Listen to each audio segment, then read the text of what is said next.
ഈ വിഭൂതി നാളില് നമ്മുടെ മനസ്സ് സൂക്ഷിക്കേണ്ട 3 കാര്യങ്ങൾ. ഒന്നാമത് നമ്മൾ ചിന്തിക്കേണ്ട കാര്യം പ്രാർത്ഥന, അനുതാപം, പ്രായശ്ചിത്തം, ജീവിത നവീകരണം. വിഭൂതി ഈക്വൽ ടു ഈ 4 കാര്യങ്ങളാണെന്ന് നമുക്ക് വേണേ പറഞ്ഞു വെക്കാം. ഇച്ചിരൂടെ ഈ കാര്യം മനസ്സിലാകണമെങ്കിൽ ഒരു ചിന്ത മനസ്സിൽ വന്നത്, ഞാൻ നമ്മുടെ ഇടവകയിലല്ല, വേറൊരു ഇടവകയിലായിരുന്നു കഴിഞ്ഞപ്പം ഈ നോമ്പിന്റെ ദിവസം വിഭൂതിയൊക്കെ കഴിഞ്ഞ് ഒരു വീട്ടിലേക്ക് പോയി. വീട്ടില് നോമ്പ് നോക്കുന്ന ഒരു കുടുംബമാണ്. അപ്പച്ചനും അമ്മച്ചിയും കുഞ്ഞുമക്കളും ഒക്കെ ഉണ്ട്. അവിടെ ചെന്ന് കഴിഞ്ഞു കഴിഞ്ഞപ്പോൾ അച്ഛാ ഞങ്ങൾ നോമ്പാണ്, രാവിലെ പ്രയർ കഴിഞ്ഞു, പ്രാർത്ഥിച്ചു, ബൈബിള് വായിച്ചു, എല്ലാ ദിവസവും ഞങ്ങൾ പള്ളിയിൽ പോകുന്നുണ്ട്, ഞങ്ങളുടെ വീട്ടിൽ ഇറച്ചിയും മീനും മുട്ടയും ഒന്നും ഞങ്ങൾ കുഞ്ഞുങ്ങൾക്ക് പോലും കൊടുക്കുന്നില്ല, ഞങ്ങൾ സ്ട്രിക്റ്റ് ആയിട്ടുള്ള കാര്യങ്ങളാണ് നോക്കുക എന്നൊക്കെ പറഞ്ഞു. അങ്ങനെ വരുമ്പോൾ ഏകദേശം ഒരു 2-3 വയസ്സ് പ്രായമാകുന്ന ഒരു കുഞ്ഞുമകൻ അവിടെ വീട്ടിലുണ്ട്. ഞാൻ ചുമ്മാ ചോദിച്ചു, നീയും നോമ്പ് നോക്കുന്നുണ്ടോടാ? അങ്ങനെ പറഞ്ഞു, ഉണ്ടച്ഛാ. നീ എന്താ നോക്കുന്നേ എന്ന് ചോദിച്ചു കഴിഞ്ഞപ്പോൾ അവൻ പറഞ്ഞു, അച്ഛാ ഞാൻ ചോക്ലേറ്റാ വേണ്ടെന്ന് വെച്ചേക്കെന്ന് പറഞ്ഞു. ചോക്ലേറ്റ് എൻ്റെ ഫ്രിഡ്ജിനകത്ത് ഇഷ്ടം പോലെ ഉണ്ട്, ഡാഡി ഗൾഫിലും കണ്ട അവന് കൊണ്ടുപോയി എടുത്തുണ്ട്, അവന് ഇഷ്ടമുള്ള ചോക്ലേറ്റുകളൊക്കെ വെച്ചിട്ടുണ്ട്. ഈ 50 ദിവസം ഞാൻ ചോക്ലേറ്റ് കഴിക്കുകയായിരുന്നു. ഈ ഒരു ചിന്ത മനസ്സിൽ വന്നു കഴിഞ്ഞപ്പം എൻ്റെ മനസ്സിൽ തോന്നിയ ഒരു കാര്യം ഇതാണ്. നമ്മുടെ പേരൻസും നമ്മുടെ കാറ്റഗിസം ടീച്ചേഴ്സും അല്ലെങ്കിൽ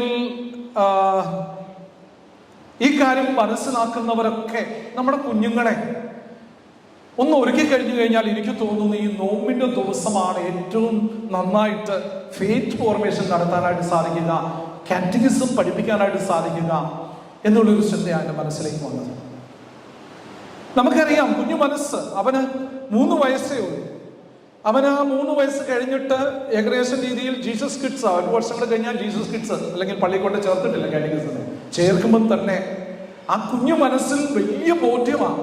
കാരണം എന്താണ് ഉപവാസം, എന്താണ് നോമ്പ്, എന്തുകൊണ്ടാണ് ഈ 50 ദിവസവും എൻ്റെ വീട്ടിൽ ഇറച്ചിയും മീനും അതുപോലെ തന്നെ മമ്മി ചോക്ലേറ്റ് തരാത്തത്, ഇറച്ചിയും മീനും തരാത്തത് എന്നൊക്കെ ഈ കുട്ടിക്ക് പറഞ്ഞു കൊടുക്കേണ്ട ആവശ്യമില്ല. ഒരു കാറ്റഗിസം ടീച്ചേഴ്സും പ്രത്യേകിച്ച് കഷ്ടപ്പെടേണ്ട ആവശ്യമില്ല. കാരണം അവന്റെ വീട്ടിൽ നിന്ന് തന്നെ ജീസസ് കിഡ്സ് ആയിരിക്കുമ്പോൾ അല്ലെങ്കിൽ ഫസ്റ്റ് സ്റ്റാൻഡേർഡ് ആയിരിക്കുമ്പോൾ തന്നെ ആ കുഞ്ഞിന് മനസ്സിലായി എന്തുകൊണ്ടാണ് ഈ ഉപവാസം അല്ലെങ്കിൽ ഈ കാര്യം വേണ്ട. ഇറച്ചി മീനും എല്ലാ ദിവസവും തന്നെ ഇറച്ചിയും മീനും തരുന്ന മമ്മി എനിക്ക് തരാത്തതിന്റെ കാരണം, വീട്ടിൽ നിന്ന് മേടിക്കാത്തതിന്റെ കാരണം എന്തുകൊണ്ടാണെന്ന് പിന്നെ നമ്മൾ പറഞ്ഞു കൊടുക്കേണ്ട ആവശ്യമില്ല. എനിക്ക് തോന്നുന്നു ആ വീട്ടിലെ അപ്പനും അമ്മയും ഇതിന്റെ പിന്നിലുള്ള കാര്യം ആ കുഞ്ഞിന് പറഞ്ഞു മനസ്സിലാക്കിയിട്ടുണ്ട്, ആ വീട്ടിലുള്ള എല്ലാവർക്കും മനസ്സിലാക്കിയിട്ടുണ്ട്. കാരണം പാടുപീഡ സഹിച്ച് കുരിശിൽ മരിച്ച് 3-ാം നാൾ ഉത്ഥാനം ചെയ്ത തമ്പുരാന്റെ ആ സഹനത്തോട് അല്പം കൂടി ചേർത്ത് വെച്ച് ഈശ്വരന് വേണ്ടി മക്കളെ ഞങ്ങൾ ഒരുങ്ങുകയാ എന്ന് ആ അപ്പനും അമ്മയും പറഞ്ഞു കൊടുത്തു. അത് മക്കൾക്ക് മനസ്സിലായി. അത് വലിയൊരു കാറ്റഗിസമായി മാറി, വലിയൊരു ഫെയ്ത്ത് ഫോർമേഷനായി മാറി. ഈ വിഭൂതി തിരുനാളിൽ ഇനി പള്ളിയിൽ വന്നിട്ടുള്ള എല്ലാ അപ്പനും അമ്മയും ചെയ്യുന്ന ഈ ഒറ്റക്കാര്യം മാത്രമാണ്. കാരണം നിങ്ങളുടെ മക്കളാകാം, കുഞ്ഞുമക്കളെ മക്കൾ വളർന്നവരാകാം, എങ്കിലും അവർക്ക് കുഞ്ഞുമക്കളുണ്ടെങ്കിൽ മക്കളുണ്ടെങ്കിൽ ഈ വിഭൂതി തിരുനാളിൻ്റെ ആഴങ്ങൾ ഒന്ന് മനസ്സിലാക്കി കൊടുക്കുകയാണെങ്കിൽ പശ്ചാത്താപം എന്താണെന്നും മാനസാന്തരം എന്താണെന്നും നവീകരണം എന്താണെന്നും വിഭൂതി ആഷ് മൻഡേ എന്താണെന്നും എന്തുകൊണ്ടാണ് ഇറച്ചിയും മീനും മുട്ടയും നമുക്ക് എല്ലാം ഉണ്ട് പക്ഷെ നോ പറയുന്നത് എന്ന് പിന്നെ ആരും ചോദിക്കേണ്ട ആവശ്യമില്ല. അവർ ഏത് രാജ്യത്ത് പോയാലും ഏത് സ്ഥലത്ത് പോയാലും ഏതൊക്കെ കൂട്ടുകാർ പോയാലും ഇപ്പം നോമ്പാണ് എനിക്ക് വേണ്ട എന്നുള്ള ചങ്കൂറ്റം അവർ കാണിക്കുന്നത്.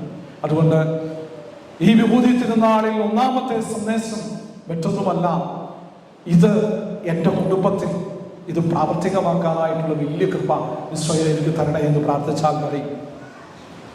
സ്നേഹമുള്ളവരെ, 2-ാമത്തെ കാര്യം വിശ്വാസത്തിൽ ആഴപ്പെടുക. അതുപോലെ തന്നെ ഏതെങ്കിലും രീതിയിലുള്ള ഫെയ്ത്തിന് കുറവ് വന്നിട്ടുണ്ടെങ്കിൽ ആ കുറവ് നികത്തുക. ഇച്ചിരൂടെ വിശ്വാസത്തിൽ ആഴപ്പെടാനായിട്ടുള്ള ഒരു ശ്രമം നടത്തുക എന്നുള്ളൊരു കാര്യമാണ്.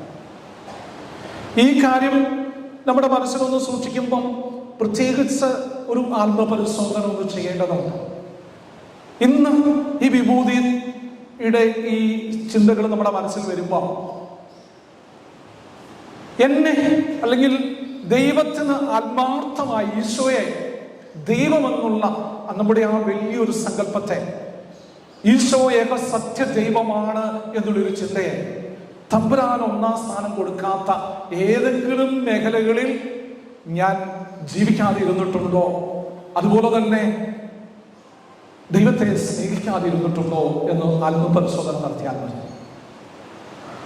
അങ്ങനെ ആത്മപരിശോധന നടത്തുമ്പോൾ തന്നെ നമുക്കറിയാം കുറെ കുറവുകൾ നമുക്ക് കാണാൻ പറ്റും. ആ കുറവുകൾ പരിഹരിക്കാനായിട്ടുള്ള മാർഗങ്ങളാണ് പ്രത്യേകിച്ച് നമ്മുടെ ഉപവാസവും പ്രാർത്ഥനയും കുമ്പസാരവും കാരുണ്യ പ്രവർത്തികളും എല്ലാം നമുക്ക് കാണാനായിട്ട് സാധിക്കും. നമുക്കറിയാം ഒരു കുമ്പസാരത്തിൽ സാധാരണ രീതിയിൽ സംഭവിക്കുന്നത് എന്തെങ്ങനെയാണ്? നേരം വെളുത്ത് എഴുന്നേറ്റ് കഴിഞ്ഞപ്പം അകപ്പാടെ അസ്വസ്ഥത, ആവശ്യമായിട്ടില്ല അല്ലെങ്കിൽ പല രീതിയിൽ വീട്ടിലൊരു സമാധാനവും സ്വസ്ഥതയില്ല, എപ്പോഴും മനുഷ്യവും ദേഷ്യവും, മക്കളോട് ദേഷ്യപ്പെടുന്നു, മക്കൾ തറുതല പറയുന്നു, ഇന്ന് വരെ പറയാത്ത പൊട്ട വാക്കുകളൊക്കെ പറയുന്നു.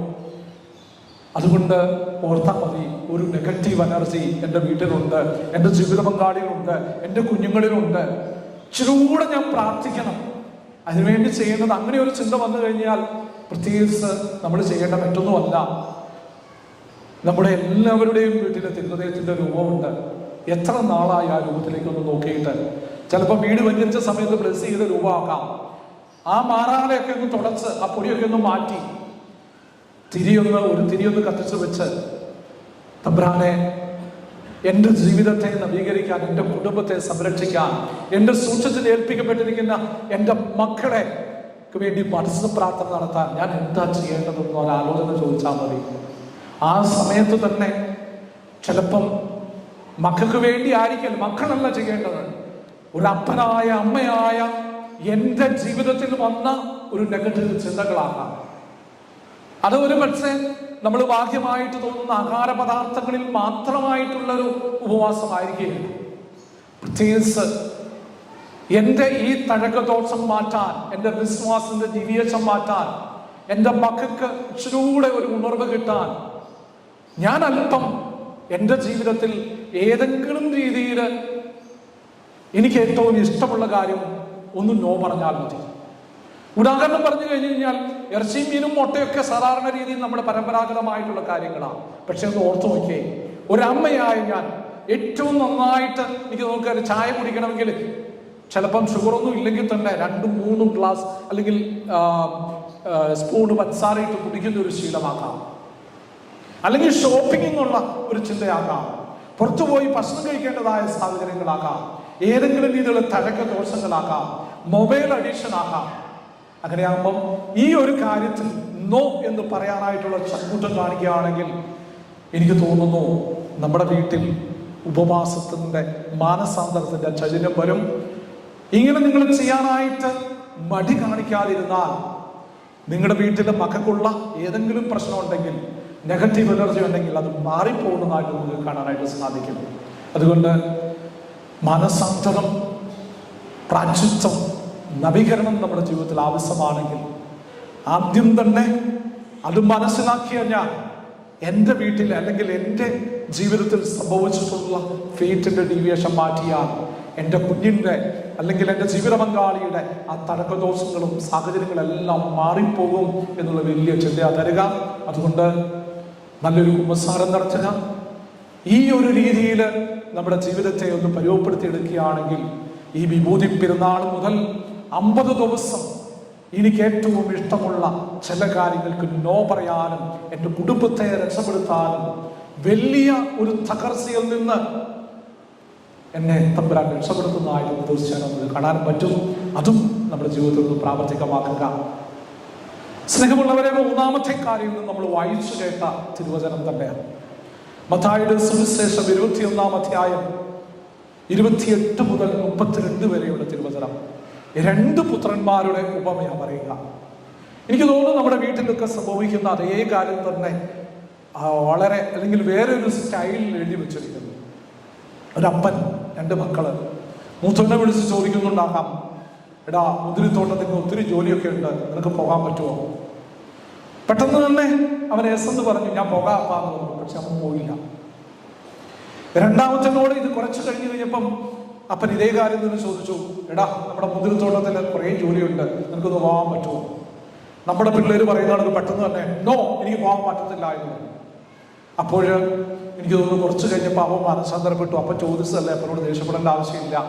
അതുപോലെ തന്നെ അതൊരു കുറ്റബോധമൊക്കെ തോന്നി അവൻ മാനസാന്തരപ്പെട്ട് മുന്തിരിത്തോട്ടത്തിൽ പോയി ജോലി ചെയ്തു എന്നാണ് പറയുക. ഇതിൽ ആ രണ്ടാമത്തെ മകന്റെ മാനസികാവസ്ഥ നമ്മുടെ മനസ്സിലേക്ക് ഒന്ന് വിഷ്വലൈസ് ചെയ്ത് നോക്കി. ഈ നോമ്പ് കാണുന്നത് നമ്മൾ ചെയ്യേണ്ട അത് തന്നെയാണ്. കാരണം ഇന്നൊരു എക്സാമിനേഷൻ ഓഫ് കോൺഷ്യൻസ് ചെയ്യുമ്പോൾ പെട്ടെന്ന് നമ്മുടെ ജീവിതത്തിലെ എല്ലാ പരുവക്കേടുകളും ഉള്ള രണ്ടാമത്തെ പുത്രന്റെ അതേ ഫോട്ടോകോപ്പി തന്നെയായിരിക്കും നമ്മൾ. എന്തുമാത്രം നെഗറ്റീവ് ചിന്തകളും സാഹചര്യങ്ങളും ഒക്കെയാണ് നമ്മുടെ മനസ്സിൽ വന്നേക്കുന്നത്. നമുക്കറിയാം, നമ്മൾ അറിയാതെ തന്നെ ഈ ബോംബെ പട്ടണത്തിൽ ഒക്കെ നമ്മുടെ പരിശ്രമമാക്കാം. നമ്മുടെ നല്ലൊരു വീട്, നല്ല സാഹചര്യം, നല്ല മക്കള്, നല്ല കുഞ്ഞുമക്കള്, അതുപോലെ പോസിറ്റീവായിട്ട് ചിന്തിക്കുമ്പം എന്തുമാത്രം ഗ്രേസ് ആണ് നമുക്ക് തന്നേക്കുന്നത്. എന്നിട്ട് അതൊന്നും നമ്മൾ വിചാരിക്കാതെ ഒരു അല്പസുഖത്തിന് വേണ്ടി, സ്ഥാനമാനത്തിന് വേണ്ടി, പൈസയ്ക്ക് വേണ്ടി, പൊസിഷന് വേണ്ടി, അധികാരത്തിന് വേണ്ടി നമുക്കറിയാം ഏക സത്യ ദൈവമായ തമ്പുരാനെ നമ്മൾ ഉപേക്ഷിച്ചു പോയ മേഖലകൾ. അതുപോലെ തന്നെ ഓരോരോ കടമുള്ള ദിവസങ്ങളിലാണെങ്കിൽ തന്നെ പള്ളിയിൽ വരാത്തതായ സാഹചര്യങ്ങൾ, കുടുംബ പ്രാർത്ഥനയിൽ പങ്കുകൊള്ളാത്ത സാഹചര്യങ്ങൾ, അല്ലെങ്കിൽ വീട്ടിൽ ബൈബിൾ വായിക്കാത്ത സാഹചര്യങ്ങൾ, മക്കൾക്ക് വിശ്വാസം പകർന്നു കൊടുക്കാത്ത സാഹചര്യങ്ങൾ, ഞാൻ അപ്പനാണോ അമ്മയാണോ എന്നുള്ളൊരു ചിന്തയില്ലാതെ വളരെ നെഗറ്റീവ് എനർജിയോടെ മക്കൾക്ക് ദുർമാതൃക നൽകിയ സാഹചര്യങ്ങൾ. ഈ വിഭൂതി തിരുനാളിൽ ഓരോ അപ്പനും അമ്മയും ഒന്ന് ചിന്തിക്കണം, എന്നെ കണ്ടുപഠിച്ച എൻ്റെ മക്കളാണെങ്കിൽ അവർ വഴിതെറ്റിപ്പോയതിൻ്റെ ഉത്തരവാദിത്വം, അല്ലെങ്കിൽ വിശ്വാസം നഷ്ടപ്പെട്ടു പോയതിൻ്റെ ഉത്തരവാദിത്വം ഞാനാണ് എന്നുള്ളൊരു തോന്നൽ തോന്നുകയാണെങ്കിൽ തീർച്ചയായും ചില കാര്യങ്ങൾ നിങ്ങൾ നോ പറഞ്ഞേ പറ്റൂ, മാനസാന്തരം നടത്തണം, തിരിച്ചു വരണം എന്നുള്ള വലിയ ചിന്തയാണ് തരിക. അതുകൊണ്ട് തിരിച്ചു വരിക. അതുപോലെ തന്നെ നമ്മുടെ മേഖലകളിലേക്ക് ഒന്ന് തിരിച്ചു വന്ന് ആ അപ്പൻ പറഞ്ഞ കാര്യം ചെയ്ത് കാണിച്ച ഒരു യൂട്ടേൺ ചെയ്ത മകന്റെ വലിയ ചിന്തയാ ഈ വിഭൂതി തിരുനാളിൽ നമുക്ക് തരിക. നമുക്കറിയാം, ഈ ചിന്തകളൊക്കെ നമ്മുടെ മനസ്സിൽ നമ്മൾ ക്രോഡീകരിക്കുമ്പോൾ 3 കാര്യങ്ങൾ. ആ ഒന്നാമത്തെ കാര്യം തീർച്ചയായും മാനസാന്തരം, അനുതാപം, ജീവിത നവീകരണം, പശ്ചാത്താപം എന്നുള്ള കാര്യം. രണ്ടാമത്തെ കാര്യം നമുക്കറിയാം, വിശ്വാസത്തിന് ഡീവിയേഷൻ വന്നിട്ടുണ്ടെങ്കിൽ ഇച്ചിരി കൂടെ നന്നായിട്ട് ജീവിക്കണം, അത് തിരുത്തണം എന്നുള്ളൊരു കാര്യം. മൂന്നാമത്തെ കാര്യം കൂടെ ചേർത്ത് വെക്കുമ്പം അത് ഉപവസിച്ചാൽ മാത്രം പോലെ കാരുണ്യ പ്രവർത്തികളും ചെയ്യണമെന്നുള്ളൊരു കാര്യമാണ്. ഇന്ന് നമുക്കറിയാം, ഒരു നേരമൊക്കെയാണ് നമ്മൾ ഒരു നേരമൊക്കെ നോക്കിയവരാകാം. ഈ ഒരു നേരം നോക്കിയിട്ട് എനിക്കറിയാവുന്ന ഒരാൾ ഇന്ന് പട്ടിണി കിടക്കുന്നുണ്ടെങ്കിൽ, അല്ലെങ്കിൽ ഒരു കുടുംബത്തിന് പട്ടിണി ഉണ്ടെങ്കിൽ, ആ ഉപവസിച്ച പൈസ അവനൊരു ആഹാരമായിട്ട് കൊടുക്കണം. അതോടൊപ്പം തന്നെ എൻ്റെ വീട്ടിൽ ഏതെങ്കിലും രീതിയിലൊരു അസ്വസ്ഥതയുണ്ട്, എൻ്റെ കുടുംബത്തിലാകാം, എൻ്റെ സ്വന്തം സഹോദരങ്ങളിലാകാം. എൻ്റെ ഒറ്റ ഫോൺ കോൾ കൊണ്ട് ആ പ്രശ്നങ്ങളൊക്കെ സോൾവ് ചെയ്യാൻ പറ്റുമായിരിക്കാം. പക്ഷെ അത് ഞാൻ ചെയ്യാൻ എൻ്റെ ഉള്ളിൽ ഒരു ഇൻസ്പിറേഷൻ വരുന്നുണ്ട്. പക്ഷെ ഞാൻ നോ എന്ന് പറയുന്നത് സാഹചര്യങ്ങളാണെങ്കിൽ അവിടെ എൻ്റെ കാരുണ്യ പ്രവൃത്തികൾ കൊണ്ട് ഒരു അർത്ഥവും ഇല്ല എന്നുള്ള കാര്യങ്ങൾ നമുക്ക് കാണിക്കാം. അതുകൊണ്ട് തമ്പുരാൻ തരുന്ന ആ ഇൻസ്പിറേഷൻ അനുസരിച്ച് ജീവിക്കാം. ഈശോയെ കൃപ തരണേ എന്ന് പ്രത്യേകം പ്രാർത്ഥിക്കാം. നമുക്കറിയാം, ഇനി നമ്മൾ കഴിഞ്ഞ വർഷം ഓശാന ഞായറാഴ്ച ഉപയോഗിച്ച കുരുത്തോല അത് കത്തിച്ച് ചാരമാക്കി നമ്മുടെ നെറ്റിയിൽ പൂശുമ്പോൾ ഈ കാര്യങ്ങളൊക്കെയാണ് ഇവിടെ ബേസിക് ആയിട്ടുള്ള കാര്യങ്ങളൊന്നും മനസ്സിലാക്കി നമ്മുടെ നിസ്സാരത, ഇന്നല്ലെങ്കിൽ നാളെ നമുക്കറിയില്ല, ഒരു ഉറപ്പുമില്ല, അസുഖം വരാം, ആക്സിഡന്റ് വരാം, പെട്ടെന്ന് മരിക്കാം. എങ്കിൽ തന്നെ എനിക്ക് തോന്നുന്നു എൻ്റെ ജീവിത കർത്തവ്യങ്ങളൊക്കെ പൂർത്തിയാക്കി, എൻ്റെ വിശ്വാസം സംരക്ഷിച്ചു, എൻ്റെ ഓട്ടം പൂർത്തിയാക്കി എന്ന് പറഞ്ഞുകൊണ്ട് സന്തോഷത്തോടെ യേശു പറഞ്ഞു മരിക്കാൻ ഈശോയെ ഈ നോമ്പ് കാലത്തിന്, പ്രത്യേകിച്ച് ഈ 50 നോയമ്പിനെ നല്ലൊരു അപ്പനായി, അമ്മയായി, മകനായി, മകളായി ഈശോയെ എന്നെ മാറ്റണമെന്ന് പ്രാർത്ഥിക്കാം. പിതാവിൻ്റെയും പുത്രൻ്റെയും പരിശുദ്ധാത്മാവിൻ്റെയും നാമത്തിൽ.